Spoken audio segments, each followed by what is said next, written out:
Bienvenidas y bienvenidos a esta nueva exploración. Hoy nos metemos de lleno en un experimento literario que es, francamente, una locura fascinante. Ejercicios de estilo de Raymond Queneau. La premisa suena simple, ¿no?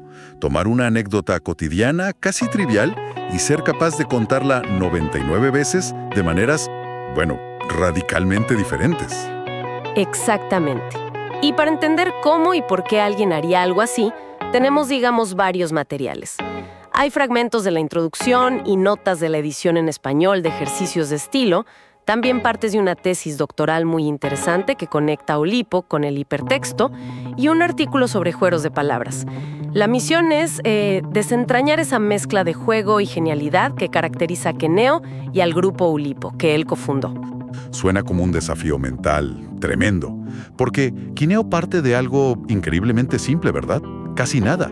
¿Cuál es esa historia base exactamente? Es mínima, sí, casi invisible en la vida diaria. Un narrador ve a un joven, un muchacho con un cuello bastante largo y un sombrero un poco peculiar, con una cinta trenzada en lugar de la cinta normal, digamos. Está en un autobús lleno, la línea S, allá en París, y este joven tiene un pequeño altercado, una discusión verbal con otro pasajero. Lo acusa, así con un tono medio quejumbroso, de pisarlo a propósito cada vez que alguien sube o baja del colectivo. Pero bueno, en cuanto ve un asiento libre, se apura a ocuparlo, se olvida del incidente y un par de horas más tarde, el mismo narrador lo vuelve a ver al joven. Esta vez está en la Plaza de Roma, frente a la estación Saint-Lazare, y está hablando con un amigo que le dice algo como que debería añadir un botón más al escote de su abrigo. Y ya, eso es todo. Ok, una escena minúscula, casi absurda en su banalidad. Y de ahí sacan 99 versiones. Las fuentes mencionan estilos como metafórico, soneto, sorpresa, maladroit, que sería torpe, gastronómico, injuriante, telegráfico, la lista sigue y sigue. ¿Cómo es posible estirar tanto esa anécdota? ¿Cuál era el punto más allá de, digamos, la exhibición técnica? Es una especie de catálogo irónico de registros lingüísticos. Se burla de la pedantería con estilos como ampoulé, que es ampuloso, o preciosista. Se burla de los lenguajes técnicos llevados al extremo, como análisis lógico o conjuntos. También de los clichés, como el estilo oficial o comunicado, e incluso parodia el propio acto torpe de escribir, con ese estilo maladroit. Hay una cita interesante en las notas donde juega con esa frase francesa «C'est un forgeant qu'on devient forgeron», que es como la práctica hacia el maestro, ¿no? Es forjando como uno se convierte en herrén. Y él la transforma en «C'est un écrivain qu'on devient écriveron». O sea, es escribiendo como uno se convierte en escribidor, casi como diciendo que escribir es también un oficio, a veces medio torpe, que se aprende haciendo. Entiendo. Entonces, más que un simple juego, es como si pusiera la comunicación humana bajo un microscopio y se riera un poco de ella, ¿no? Las fuentes sugieren que leer el libro deja una sensación casi inquietante, como si nuestra forma de hablar fuera un collage de discursos prestados, un cruce de estilos entre los que balbuceamos. ¿Es esa la intención? ¿Mostrar lo fragmentados que somos al comunicarnos? Exactamente. Revela cómo adoptamos diferentes estilos según la situación, muchas veces sin ser del todo conscientes, ¿viste? Como si estuviéramos representando pequeños papeles lingüísticos todo el tiempo. Queneau escribió la mayoría de estos ejercicios muy rápido, en el verano de 1946, justo después de la guerra, un momento muy particular. Quizás ese contexto también influyó en esta visión un poco fragmentada. Y se detuvo en 99, no 100. Él decía que 99 era un número satisfactorio, ni mucho ni poco, una especie de ideal griego, como casi perfecto, pero dejando la puerta abierta, ¿no? Claro, 99. Para poder hacer algo así, 99 variaciones sobre la nada misma, se necesita una mente particular. Para entender cómo alguien llega a esto, creo que necesitamos saber un poco más del autor. ¿Quién era este Raymond Queneau? Los textos lo pintan como alguien con muchos intereses. Totalmente. Era una figura polifacética, sí. Tenía formación en filosofía, estuvo ligado al surrealismo en sus inicios, aunque después rompió con ellos de forma bastante crítica, de hecho. Trabajó décadas en la editorial Gallimard, una de las más prestigiosas, ¿no? Llegó a ser secretario general y dirigió la Enciclopédie de la Pléiade, una obra monumental. Fue miembro de la Academia Goncourt, la que da el premio literario más famoso de Francia. Y acá viene lo más peculiar. También fue sátrapa trascendente en el Colegio de Patafísica. Espera, patafísica. Las notas lo mencionan como la ciencia de las soluciones imaginarias. Eso suena deliberadamente excéntrico, ¿no? Casi como una broma, que tiene que ver con estos ejercicios de estilo. Tiene mucho que ver, muchísimo. La patafísica, que se inspira en la obra de Alfred Jarry, el creador de Ubu Rey, se autodefine como una sociedad de investigaciones sabias e inútiles. Es un enfoque que valora lo imaginario, lo excepcional, lo contradictorio, todo con un espíritu muy lúdico y paródico hacia la ciencia y la solemnidad. Este gusto por el juego intelectual, por las reglas absurdas tomadas muy en serio, es como el caldo de cultivo perfecto para lo que vendría después. ¿Y qué vino después? El Ulipo. Exacto. En 1960, Queneau cofundó el Ulipo. La sigla es Ouvroir de Littérature Potentielle, que se traduce más o menos como Taller de Literatura Potencial. Lo fundó junto al matemático François Lellounet, y es interesante que muchos de los primeros miembros del Ulipo, de hecho, también eran patafísicos. Heredaron ese espíritu de investigación sabia e inútil, pero aplicándolo específicamente a la creación literaria. Aquí es donde se pone realmente interesante. Si heredaron esa vibra juguetona de la patafísica, ¿cuál era el objetivo posta del Ulipo con la literatura? ¿Eran solo juegos ingeniosos o buscaban algo más profundo? Buscaban explorar sistemáticamente el potencial de la literatura, pero usando constraints, es decir, reglas, restricciones, limitaciones autoimpuestas. Eso es clave. Rechazaban de plano la idea romántica de la inspiración como motor creativo, ¿viste? Y también desconfiaban del azar que tanto cultivaron los surrealistas. Para el Ulipo, la restricción no limita, sino que, paradójicamente, libera la creatividad. Eso suena contraintuitivo. Normalmente pensamos que las reglas ahogan la creatividad, ¿no? ¿Cómo puede una restricción hacerte más libre? ¿No llevaría eso a textos forzados, artificiales, qué sé yo? Esa es la paradoja central del Ulipo, y Queneau la explicó muy bien. Decía algo así como que el escritor que sigue reglas, que él mismo ha elegido y conoce las constraints, es mucho más libre que el poeta que cree escribir libremente. Pero en realidad obedece a impulsos inconscientes, que son reglas que ignora. La constraint, al ser consciente y deliberada, te obliga a buscar soluciones que nunca habrías encontrado si simplemente siguieras el camino fácil de la inspiración o la costumbre. Te fuerza a salir de los automatismos del lenguaje. La regla, en fin, obliga a inventar. Entiendo. Es como si al ponerte un obstáculo, tuvieras que encontrar una ruta nueva, inesperada.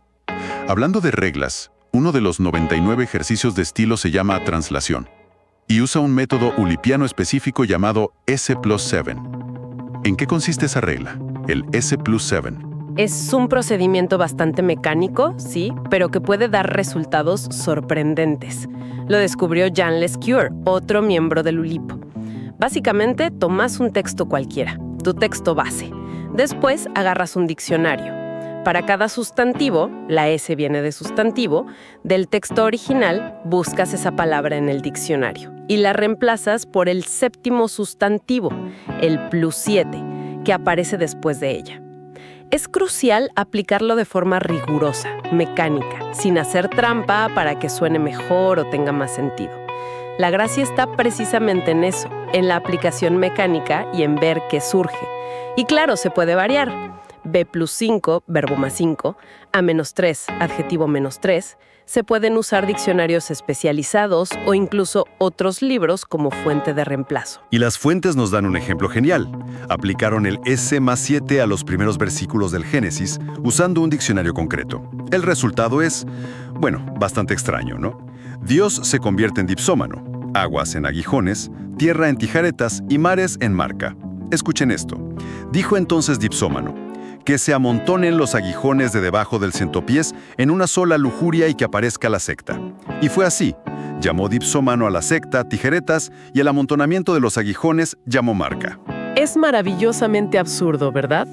Muestra perfectamente cómo una regla estricta y arbitraria puede generar imágenes y conexiones totalmente inesperadas, casi surrealistas, con una especie de humor negro involuntario.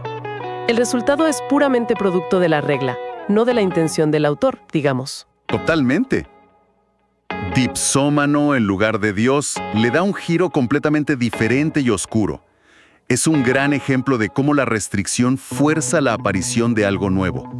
Otro juego ulipiano clave que mencionan las fuentes es el lipograma. ¿Qué es eso exactamente? El lipograma consiste en escribir un texto omitiendo deliberadamente una o varias letras del alfabeto. Y claro, cuanto más común sea la letra omitida, mayor es la dificultad. Y por lo tanto, mayor el desafío creativo que impone la constraint. Y aquí entra otro nombre importantísimo del Ulipo, George Perec. Es famoso por llevar esto al extremo, ¿no?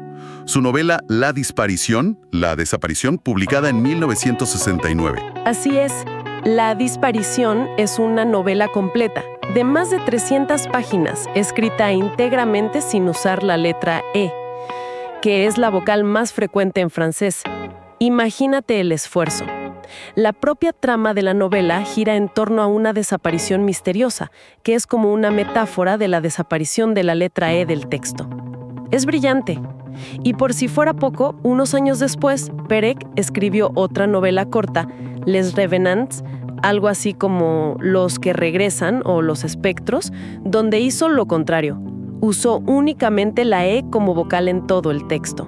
¡Qué locura! Escribir sin la E debe ser una tortura. Mis correos electrónicos serían imposibles.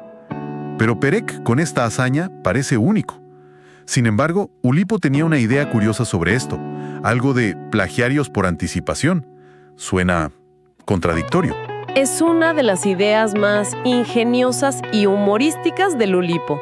Sí, con plagiarios por anticipación, reconocían con mucha ironía que muchas de las técnicas y constraints que ellos estaban sistematizando y explorando ya habían sido utilizadas antes, de forma aislada o intuitiva, por escritores de siglos anteriores. Es su manera de decir, miren, sabemos que no inventamos la pólvora, otros ya jugaron con estas reglas antes, pero nosotros somos los que las estudiamos seriamente como herramientas potenciales para crear literatura.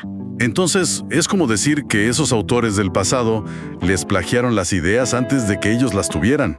Es una forma muy particular de ver la historia literaria. Exacto. Invierte en la noción tradicional de influencia. En lugar de decir nosotros nos inspiramos en ellos, dicen ellos se nos adelantaron, ¿viste? Las fuentes mencionan ejemplos claros de estos plagiarios involuntarios, como el español Alonso de Alcalá y Herrera, que ya en 1641 publicó un libro llamado Varios efés de amor en 5 novelas ejemplares. Cada una de las 5 novelas omitía una vocal diferente. La primera sin A, la segunda sin E, la tercera sin I y así. Increíble. En 1641. Y también mencionan a otro español, Enrique Jardiel Poncela, que publicó Relatos sin la E en 1928. Así que Perec no fue el primero, aunque quizás sí el más ambicioso. Correcto. Y Ulipo también reconoce antecedentes en figuras como Ramón Llull y su Ars Magna combinatoria allá por el siglo XIII, o en los laberintos poéticos y poemas figurativos del siglo de oro español. No es que Ulipo inventara las reglas, sino que las identificaron, les pusieron nombre, las clasificaron y exploraron su potencial generativo de forma sistemática y consciente. Fue un proyecto colectivo de investigación literaria en el fondo. Entendido. Entonces, todo esto, los 99 estilos, las reglas como S+7, los lipogramas, reconocer a los plagiarios por anticipación, ¿qué significa en conjunto? ¿Son solo juegos para intelectuales o hay una implicación más profunda en todo esto? Son juegos, sí, pero juegos muy serios. La clave está en la P de Ulipo, potencial. no solo buscaban escribir obras literarias bajo restricciones, sino explorar las posibilidades latentes en el lenguaje y en las estructuras formales. Querían crear métodos, recetas, como máquinas de producir literatura. Preguntarse qué pasaría si aplicado a la escritura. Y aquí es donde conectan con ideas que hoy nos resultan muy familiares, como el hipertexto. Hipertexto. Las fuentes lo mencionan, especialmente la tesis doctoral. Cómo se relaciona el Oulipo, que trabajaba con papel y lápiz en los años 60, con el hipertexto que asociamos a lo digital, a las computadoras. La conexión es muy fuerte si entendemos el hipertexto no solo como algo digital, sino como una estructura. La tesis que analizamos lo define así: escritura no secuencial, texto que se ramifica, que permite al lector tomar decisiones y seguir diferentes caminos de lectura. Y los textos oulipianos a menudo encajan perfectamente en esa descripción. ¿Viste? ¿Podés dar ejemplos? Para que quede más claro. Claro. Pensar en los 100,000 millards de poems, 100,000 millardos de poemas, de Queneau, de 1961. Es un libro con 10 sonetos, pero cada verso está en una tira de papel independiente. Podés combinar cualquier primer verso con cualquier segundo verso, y así sucesivamente. El resultado es que podés generar 100 billones, un 1 seguido de 14 ceros, de sonetos distintos, todos formalmente correctos. Son más de los que podrías leer en toda tu vida. Es un ejemplo perfecto de potencialidad y estructura combinatoria que genera múltiples lecturas. 100 billones. Sí. Otro ejemplo es Un cuento à votre façon, un cuento a tu manera, también de Queneau, de 1967. Ahí el lector elige qué camino seguir en la historia. Si quieres que el personaje haga X, ve a la página Y. Si quieres que haga Z, ve a la página W. Como los libros de Elige tu propia aventura. Estos son ejemplos clarísimos de hipertexto analógico, te das cuenta, basados en la estructura y la interacción del lector, no en la tecnología digital. Vaya, es fascinante. Estaban creando estructuras no lineales, interactivas, mucho antes de que se popularizaran las computadoras personales. Demuestra que la estructura del hipertexto es conceptual, no solo tecnológica. Exactamente. La tesis argumenta eso. El hipertexto es una estructura caracterizada por la multisecuencialidad, la fragmentariedad, la interactividad y la potencialidad. Y los trabajos de Oulipo son como un laboratorio perfecto de estas características, usando solo papel, reglas y, bueno, mucha imaginación. Volviendo a los ejercicios de estilo, hay una idea que me gustó mucho. Se dice que el libro es una invitación para que quien lo lee se convierta también en escritor, en ese écriberon que mencionabas antes. Sí, totalmente. Al mostrar de forma tan explícita las herramientas, las costuras, digamos, la técnica detrás de cada variación, que no desmitifica el acto de escribir. Es como si dijera, miren, estas son las reglas del juego, ahora jueguen ustedes también. El carácter lúdico es contagioso. De hecho, en ediciones posteriores, Queneau añadió una lista de otros posibles ejercicios que no llegó a escribir, como animando a otros a continuar la serie. Incluso traducir el libro se convierte en un desafío creativo oulipiano en sí mismo. Las notas mencionan al traductor al español, Antonio Fernández Ferrer. Tuvo que ser muy creativo para adaptar estilos que dependían mucho del francés, ¿no? Por supuesto, traducir Oulipo no es solo trasladar el significado, es trasladar la constraint, la regla del juego. Por ejemplo, para el estilo pasota, tuvo que investigar e imitar la jerga juvenil española de la época en que se hizo la traducción. Para otro estilo llamado javanais, que en francés consiste en insertar la sílaba av dentro de las palabras, tuvo que buscar un equivalente funcional en español y optó por usar una especie de lenguaje infantil que añade la terminación ti, algo que tiene un efecto similar de extrañamiento lúdico. Eso demuestra que la propia constraint es flexible y puede adaptarse culturalmente, generando nueva creatividad incluso en la traducción. Es como un motor que no se detiene. Exacto. Al final, la obra de Queneau y todo el proyecto Oulipo nos dejan una lección valiosa, creo yo. La literatura también puede ser un campo de juego increíblemente riguroso y a la vez profundamente divertido. Y que las reglas autoimpuestas, lejos de ser una cárcel para la imaginación, pueden ser la llave que abre puertas a territorios creativos, inesperados.